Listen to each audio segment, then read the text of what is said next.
అనగనగా అది త్రేతాయుగం. శ్రీరామచంద్రుని సతీమణి సీతమ్మ తల్లి రావణునిచే అపహరించబడి లంకా నగరంలో రాక్షస కాంతల మధ్య బందీగా ఉన్న సమయం.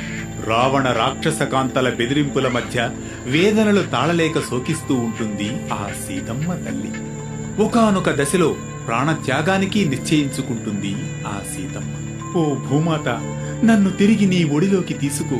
ఆ రాక్షసుల మాటలు నన్ను బతకనీయవు. ఇంతకంటే నాకు దారి కనిపించుటలేదు అని అంటున్న సమయంలో ఒక దివ్య శబ్దం గంధర్వవాణి ప్రతిధ్వనిస్తుంది. అయ్యో జనకనందిని, ఓ పతివ్రత శిరోమణి, ఈ నీ సహనం దేవతలను సైతం కదిలిస్తోంది. రామదూత సమీపిస్తున్నాడు. నీవు మాత్రం ఆత్మహత్యకు యత్నించవద్దని తెలియజేస్తున్నాను అని వినిపిస్తుంది. ఓ దేవతలారా, నిజంగా నా పతికి ఈ సందేశం చేరుతుందా? నిజంగా ఈ బంధం నుండి విముక్తి దక్కుతుందా? నా పతిని సమీపించే భాగ్యం కలగనుందా? నిశ్చయంగా జానకి, నీ చిత్తశుద్ధికి ఆకాశం కూడా తలవంచుతోంది. ఓర్వుము, ఆ శ్రీరామనామమే నీ రక్షణ. రామకార్యమై ఆ హనుమంతుడు ఆగమేఘాలపై తరలి వస్తున్నాడు. ఓర్పు వహించుము. ఆ వచనాలతో ఊరడిల్లుతున్న సమయంలో రాక్షస కాంతలలోని వారిలో సహృదయ అయిన త్రిజట అనే రాక్షస కాంత మాత్రం దుష్ట రాక్షసుల దురాగతాలను గమనిస్తూ చింతిస్తుంది. సీతమ్మను సమీపిస్తుంది. కరుణతో ఇలా సంభాషిస్తుంది. ఓ సీత, జనకనందిని, నేను ఒక భయంకరమైన స్వప్నాన్ని చూచితిని అని సీతతో పలుకగాని సీతమ్మ ఆశ్చర్యంతో, ఓ త్రిజట, ఏ స్వప్నమది? నన్ను సాత్వికంగా ఆదరించే నీలా రాక్షసులలో ఉండడం ఇది అనుకోని ఆశీర్వాదం. చెప్పుము, ఏమా కల, ఏమి చూచితివి అని ప్రశ్నిస్తుంది సీతమ్మ తల్లి.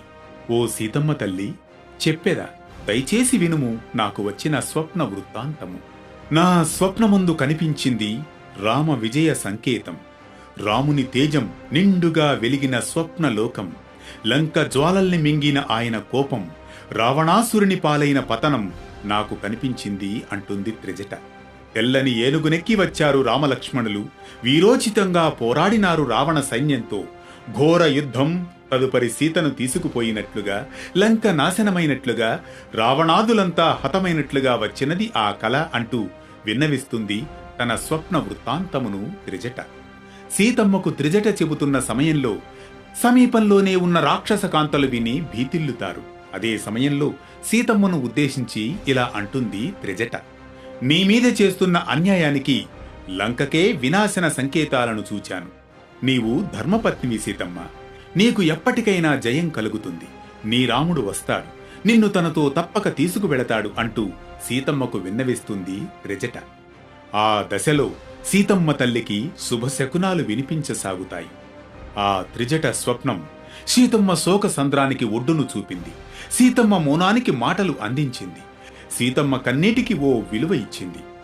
ఈ దృశ్యాలను సూక్ష్మకాయంతో అశోకవనంలో ఒక సింసుపా వృక్షంపై నుండి వీక్షిస్తున్న హనుమంతుడు ఇక ఆలస్యము చేయరాదని, కనిపిస్తున్నది నా తల్లి సీతమ్మేనని నిర్ధారించుకొని ఉప్పొంగే హృదయంతో ఉత్తేజితుడవుతాడు. సీతమ్మకు కనిపించి మెల్లగా తన వృత్తాంతమును, రాముని దుఃఖమును వివరించాలని ప్రయత్నిస్తాడు. ఈ కథనం మనకిచ్చే సందేశం ఒక్కటే. నిరాశలోనూ బంధనంలోనూ కూడా ధర్మాన్ని విడువకుండా నిలబడినప్పుడు ఆశ అనే దీపం ఎక్కడి నుంచైనా తప్పక వెలుగుతుంది. త్రిజట స్వప్న వృత్తాంతం వ్యక్తిగత దృక్పథం కాదు, అది సృష్టి ఇచ్చే ధైర్యం అని తెలియజెప్పేదే ఈ కథనంలోని సందేశం.